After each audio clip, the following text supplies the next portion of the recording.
Hi everybody, I wanted to bring you some thoughts about Parshat Mishpatim, which is a real significant shift from the more narratival sections detailing the early history of the people of Israel and our enslavement in Egypt and our liberation. And that whole narrative climaxed with the receiving of the Torah last Shabbos in Parshat Yisro.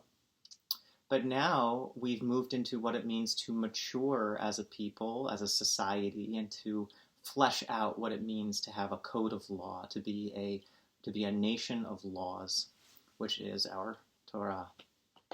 So Parshat Mishpatim is a real stylistic break in what we've by now become accustomed to when we hear the chanting of the Torah or when we're reading it at home. We've tracked the genealogy of our people from the origins of the universe itself all the way through the passage of our nation to the birth canal of the Red Sea.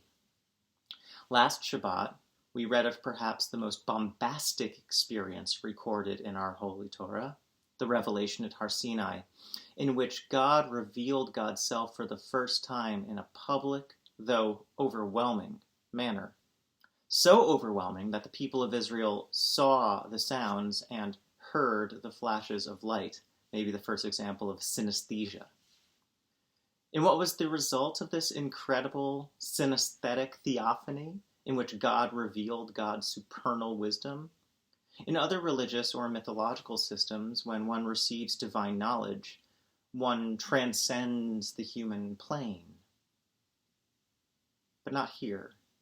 After the giving of the Torah at Sinai, we were left with the law, a way for us to live in community with each other, not to escape it. We were not lifted beyond this life or this world. We were given the path, halakha, through which we can walk it. Perhaps there is a subtler sensationalism at play in the nitty-gritty of legalistics, just as dramatic and just as deep as the stories we've read through this coming Shabbos. In proper rabbinic fashion, I'll teach from an example. Lama davar doime, right? What's this similar to? Imsholcha mashal. I'll give you a mashal. I'll give you a story. I'll give you an example.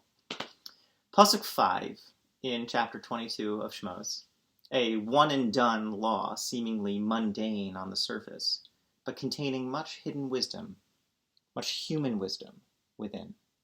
It reads, "When a fire is started and spreads to thorns so that stacked, standing, or growing grain is consumed, he who started the fire must make restitution." All right, what's the psak? What's the rule? If you light a fire, you're financially liable for any damage done to surrounding precious materials. The Mishnah in Bava Kama 2:3, which delves deep into interpersonal damage, unpacks what is at play. The rabbis offer an extended example of this kind of indirect damage. For instance, if a dog picks up a cake cooking on a coal, and it eats the cake, and in transporting the coal, which is attached to the cake, it ends up lighting a neighbor's pile of hay alight, the dog's owner is fully liable for the consumed cake, but only half liable for the destroyed hay. Does that make sense? Since the owner owns the dog and the dog eats the cake, that's a reasonable thing to expect the owner to have to repay. But because it's not an expected occurrence for the coal to be attached to the cake, you're only half liable for the damage done to the hay. Am I right? Boring. No.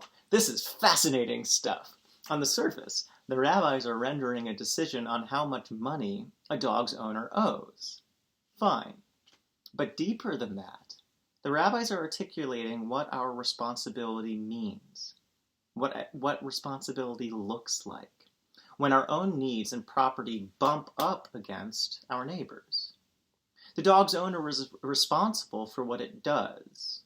Our personal responsibilities do not merely end at the extent of our persons. We must attend not merely to what we personally do, but also what impact we have on our neighbors.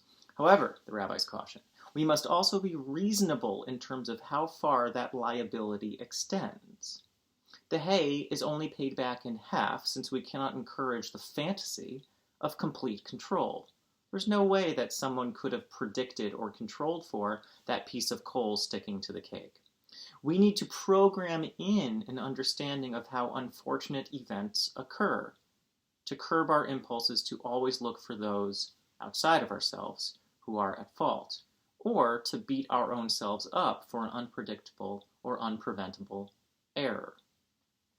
I think today we have a very prime example of what it means for the halacha to be responsive in that kind of way. We can't control the world around us, but we've been able to figure out ways to adapt in these changed circumstances, to persist in our keeping of Torah, despite not being able to do so in a conventional manner. This is the subtle depth of Torah as law. How we attend to each other, how we take responsibility for ourselves. Above, I denied that Torah took us out of this world. But by helping us become as fully human as we can be, Torah helps us turn our own lives into a staging ground for a kind of heaven on earth, a world of justice and equity, law and love, responsibility and care between one and their neighbor. So may it be. Kei Yiratzon, and Shabbat Shalom.